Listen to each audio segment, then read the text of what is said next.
আজকে সিরিজের সেকেন্ড বই নিয়ে চলে এসেছি। দেখতেই পাচ্ছ, এটা বইটার নাম হচ্ছে অর্ধেক আকাশ, লিখেছেন সুচিত্রা ভট্টাচার্য। তো এই বইটা নিয়ে বেশি কিছু স্পয়লার দেব না, কিন্তু যেটা বলার আছে যে বর্তমান সময়ে নারী পুরুষ দুজনেই তাদের জীবনে খুব ব্যস্ত। দুজনেই কোনো না কোনোভাবে কোনো কোম্পানিতে বা কোনো অফিসে কোনো কাজের সঙ্গে যুক্ত।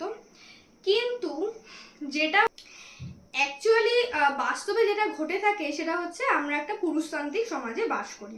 তো এর ফলে কি হয়, পুরুষ মানুষের প্রাধান্যগুলোকে বেশি আমরা কি করি, উপরে রাখি। যেমন ধরো, দুজন বিবাহিত কাপল দুজনেই চাকরি করে, কিন্তু সবসময় স্যাক্রিফাইস কিন্তু ওই মহিলাটিকেই করতে হয়, বিবাহিত মহিলাটিকেই করতে হয়। কারণ সে একজন মহিলা। দুই, বেশিরভাগ ক্ষেত্রেই দেখা যায় যে পুরুষদের তুলনায় নারীদের স্যালারিটা কম হয়ে যায়।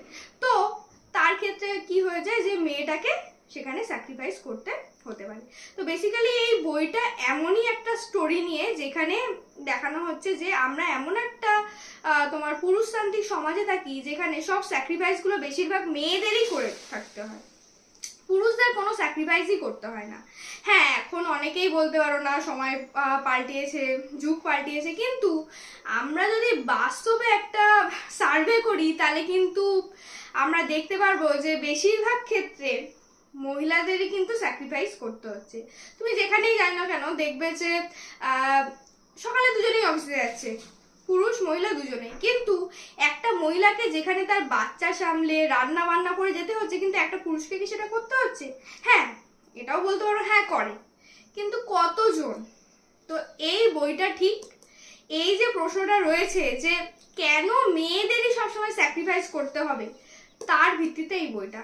অবশ্যই এটা সবার পড়া উচিত, খুব সুন্দরভাবে লিখেছেন।